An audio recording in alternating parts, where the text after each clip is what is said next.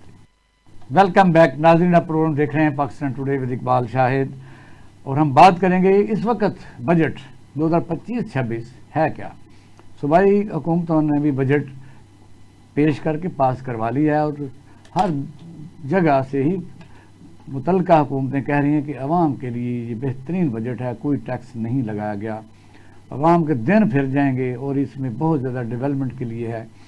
اور اب دیکھیں گے کہ اس میں عوام کے لیے ہے کیا، کیونکہ پارلیمنٹ کے بجٹ جب پیش ہوتا ہے تو کئی دفعہ ہم نے وہاں خود بیٹھ کے دیکھا ہے کہ اس میں ڈبیٹ کے لیے چند لوگ ہوتے ہیں. تمام پارلیمنٹ ممبرز وہ موٹی موٹی کتابوں کو لے کے اپنے جب گھر آ جاتے ہیں تو ان سے اگر 2 سال بعد پوچھا جائے کہ جو آپ نے ووٹ آپ نے دیا تھا اس میں تھا کیا، اور اس کو شاید یہ نہیں پتہ ہوتا کہ ہے تو حکومت ہے تو انہیں اپنے حق میں ووٹ دینا ہے، اپوزیشن ہے تو انہیں تنقید کرنی ہے. ڈاکٹر صاحب السلام علیکم. ڈاکٹر صاحب میری آواز آ رہی ہے؟ ڈاکٹر صاحب کی آواز نہیں آ رہی. جی آپ کی آواز آ رہی ہے مجھے شاہد صاحب. ڈاکٹر صاحب بجٹ جو 2025-26 ہے اس کے متعلق آپ سے سوال یہ کہ 2024-25 پر بھی ہم نے خسارے کا بجٹ پیش کیا تھا، اور پھر اتفاق ایسا ہوا کہ وہ بجٹ کا خسارہ اسی طرح ہی رہا. جب ہم کو پلاننگ کرتے ہیں کہ مخصوص اداروں کے لیے فنڈ ایلوکیٹ کرتے ہیں، یعنی ان کو NFC ایوارڈ دیتے ہیں، اداروں کو پیسے دیتے ہیں، ڈیولپمنٹ کے لیے رکھتے ہیں، ایجوکیشن ہیلتھ کے لیے رکھتے ہیں، تو وہ بھی نہیں آیا تھا. اور خاص طور پر FBR نے تو اپنے جو ٹارگٹ بھی اچیو نہیں کر سکے تھے، تقریباً 1170 گاڑیاں خریدنے کے باوجود. پارلیمنٹ کی طرح بڑھ گئی، اس کو اب چھوڑ دیتے ہیں، چلو وہ تو بیچارے قانون سازی کر رہے ہوتے ہیں. اس وقت 2025 اور 26 کا بجٹ جو آپ کی نظر میں اس میں عوام کے لیے کیا ہے؟ شاہد صاحب دیکھیں، پہلے تو ایک جملہ میں یہ کہہ دوں کہ جب میں اسٹرکچرل ریفارمز کی بات کرتا ہوں تو اس کا مطلب یہ ہے کہ آپ کی جو انڈسٹری ہے وہ بھی ایگریکلچرل سیکٹر سے ریلیٹڈ ہو. اور مثال کے طور پہ آپ کا گلگت بلتستان میں 14 قسموں کا سیب ہوتا ہے، نیچے گر کے پیرش ہو جاتا ہے، اس سے ریلیٹڈ اگر انڈسٹری وہاں پہ ہوگی، اس کی اپلیکیشنز ہوگی، وہ دنیا میں جیم ہوگا، مربع ہوگا، اچار ہوگا، دنیا میں بکے گا، آپ کی ایکسپورٹ بڑھے گی، ملک کی کنزمپشن بھی آپ کنزیوم کر پائیں گے، اور فوڈ انسیکیورٹی کو بھی ٹیکل کر پائیں گے. تو اس طرف ہمیں توجہ دینی چاہیے. اب آ جاتے ہیں بجٹ کے اوپر. جو بجٹ کے اوپر آپ نے بات کی، دیکھیں اصل میں شاہد صاحب پرابلم یہ ہے کہ آپ کا خرچہ ہے $80 بلین پلس کا، اور آپ کی آمدنی ہے $60 سے $62 بلین کی، جس میں سے آدھی تو آپ کی ریمیٹنسز ہیں، اس کے علاوہ باقی آپ کی ایکسپورٹ ہے. تو اس کا مطلب یہ ہوا کہ بجٹ کے اندر آپ کو اپنی ایکسپینڈیچرز پہ کٹ لگانی ہوگی. لیکن اب ایکسپینڈیچر کیا ہے؟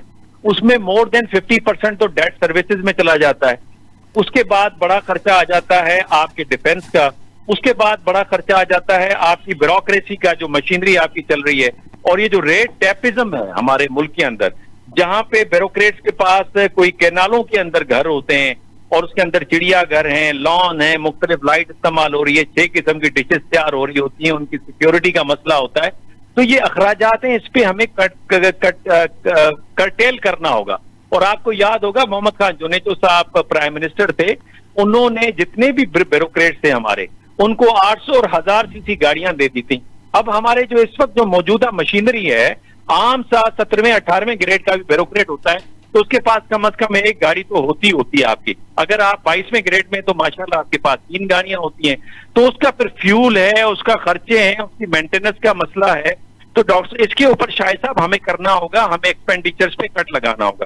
دوسری بات یہ کہ بعض اوقات حکومت مجبور ہوتی ہے، بیکاز آپ کے پاس بجٹ کے معاملے میں زیادہ روم نہیں ہے. ایک تو آپ قرضے لیتے ہیں IMF سے، پھر ان کی شرائط ہوتی ہیں تو آپ کو ان کی شرائط ماننی پڑتی ہے، اور یہ آپ کی مجبوری ہے. جب تک کہ واپسی تو ظاہر ہے لوگوں کو پتہ چل جاتا ہے، صرف قرضہ واپسی تو ہے ہی نہیں.